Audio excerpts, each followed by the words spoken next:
Itataas na nga ba talaga ang eligibility rules ngayon?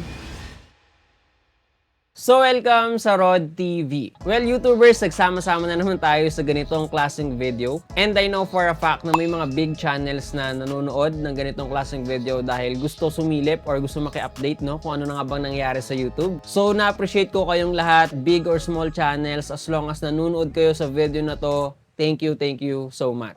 Actually, baka wala masyadong edit tong video na to dahil para sa akin, binilisan ko lang yung pag-video dito. Kasi nung nalaman ko yung balita, gusto ko agad gawa ng video at i-share sa inyo itong balita na to para sa lahat ng YouTubers dahil marami talagang maapektuhan dito. Especially small YouTubers. Kaya naman, I will do my best to explain everything para mas maintindihan nyo. Kaya naman, ano ang nagbago? Ano ang hindi binago? Sino ang apektado at ano ang opinion ko sa bagay na to. Kung kapareho ko kayo na nasa YPP, kailangan nga po natin i-accept ang bagong terms bago mag-July 31, 2027. Sabi nga dito, to keep earning. Pero kung ikaw naman yung creator na hindi pa monetize or mag-a-apply pa lang sa YPP, kailangan malaman mo tong bagong eligibility requirement. May mangyayaring update rin sa Shorts creator pool.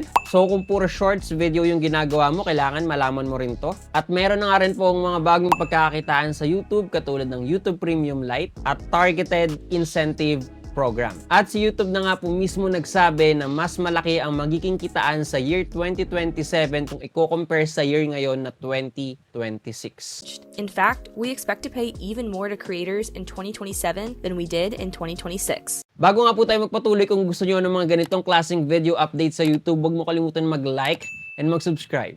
So, try natin simulan sa mga channels na gumagawa ng YouTube Shorts. Starting February 1, 2027, kailangan nyo nga daw po ma-maintain yung 10 million qualified Shorts views over the last 90 days para mag-participate sa Shorts Ads Premium Revenue Sharing. So, kung sakaling confident naman kayo, malakas naman yung mga YouTube Shorts nyo at nakakakuha ng over 10 million views in the last 90 days, wala kang dapat ikabahala dito. Pero kung sakaling bababa nga po or hindi natin ma-maintain yung 10 million Shorts views, ang pagkakaintindi ko, hindi nga daw po tayo makakuha ng revenue from Shorts. Pero nyo, don't worry, hindi ka naman po mawawala sa YPP at hindi nga rin po maapektuhan yung iba mo pang YPP revenue stream. So para sa akin, hindi ako masyado affected dito kasi hindi naman talaga ako halos gumagawa ng mga YouTube Shorts. Pero ayun nga, kung sakaling gumagawa kayo ng YouTube Shorts palagi, try to consider na gumawa ng mga video na talaga namang trending or madaling makakuha ng views para pagdating ng Feb 1, 2027, ma-maintain nyo lang yung 10 million Shorts views. Magkakaroon nga rin daw ng Targeted Incentive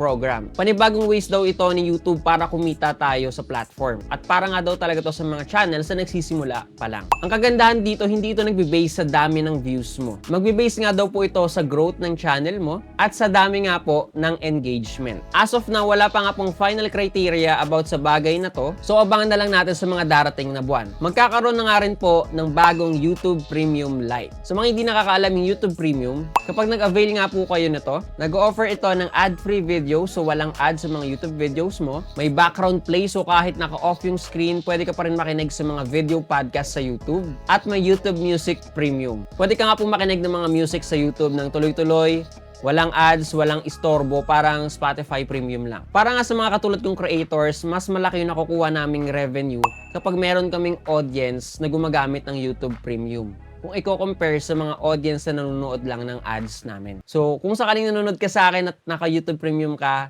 big shoutout sa'yo, maraming salamat. So sabi ko kanina magkakaroon ng YouTube Premium Lite kung saan ito yung mas murang version ng YouTube Premium. So good news ito sa mga audience dahil pwede na sila maka-avail ng YouTube Premium ng mas mura. Pero sa side naman ng mga creators, sa YouTube Premium, 30% ng net subscription revenue ang napupunta sa creator pool, habang 60% naman sa Premium Lite. Mas malaki yung Premium Lite dahil hindi kasama dito yung subscription sa YouTube Music at mga music right. Kaya naman, mas malaking bahagi ng net revenue ang napupunta sa creator pool. Pinapamahagi ang pool sa creators based sa views, para sa shorts at watch time, at para rin sa long form. At ang final revenue share ay 45% para sa shorts at 55% naman para sa long form video. At ito na nga ang pinaka-inaantay ng lahat, yung update sa eligibility requirements. Starting February 1, 2027, para sa mga mag-a-apply pa lang sa YPP or para sa mga channels na hindi pa monetize, kailangan nyo na nga daw po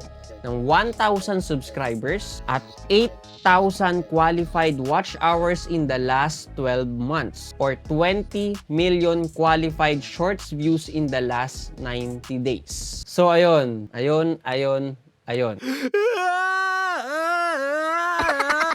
Alam ko na kumunot na yung mga noo nyo. Dahil totoo yung narinig nyo, dumoble na nga po ang requirements this 2027. 8,000 watch hours sa dating 4,000 lang. 20 million shorts views na dating 10 million lang. Ang laki talaga. Grabe. So kung 3,999 watch hours ka na, piso na lang yung kulang na watch hour, pero dumating na si February 1, 2027, kailangan mo na ulit ng 4,001 watch hours para makumpleto yung 8,000 requirements. At para yon ma-monetize sa year 2027. Kahit ako, nung nalaman ko itong balita na to ng mga bandang 11 ng gabi, hindi ako makatulog kasi gusto ko siya pag-aralan kung paano ko i-deliver sa inyo. Kasi alam ko na majority ng viewers ko ay mga small YouTuber. Kung kaparehas ko kayo ng mga channels na nasa YPP na or mga monetize na, wala po kayong dapat ikabahala dahil wala po itong impact sa status ng monetization mo. Hindi mo kailangan ma-reach yung 8,000 watch hours. Wala kang dapat isipin sa bagay na yan. Wala rin naman pong pinagbago sa eligibility requirements para sa monetization lite. Ito nga po yung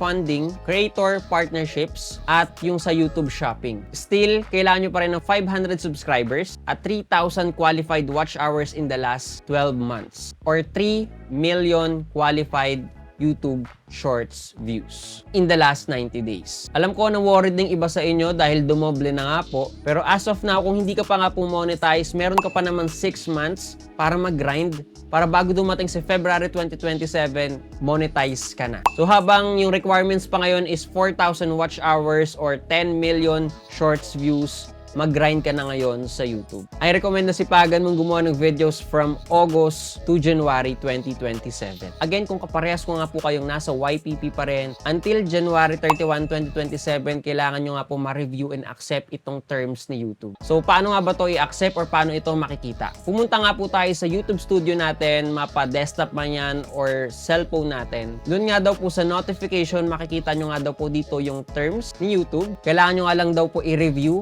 and accept lahat, then continue. Pwede nyo nga rin pong basahin yung module na nasa left, and after that, i-accept mo nga lang po and continue. Again, paulit-ulit ako, kailangan nyo nga po ito gawin until January 31, 2027 para ma-reach mo nga daw po ang full potential earning ng channel mo. Yun nga, unfortunately, as of now, hindi ko nga po ito makita sa aking notification sa aking YouTube studio. So probably, i-roll out pa lang ito sa lahat ng creators kasi baka sa account ko is wala pa. Pero kung sakaling makikita nyo na nga po ito, i-accept nyo na nga po para hindi nyo makalimutan sa January. So once again, February 1, 2027, mag-i-implement na nga po lahat ng updates ni YouTube. Pwede nyo ring i-post yung video dahil ilalagay ko sa screen yung mga binago sa hindi binago ni YouTube. So kung hindi ka pa monetize simula this August, kailangan nyo gumawa ng mga videos na tatapusin ng mga tao para mabilis kayo makakuha ng watch hours. Or kung gagawa naman kayo ng mga YouTube Shorts, make sure na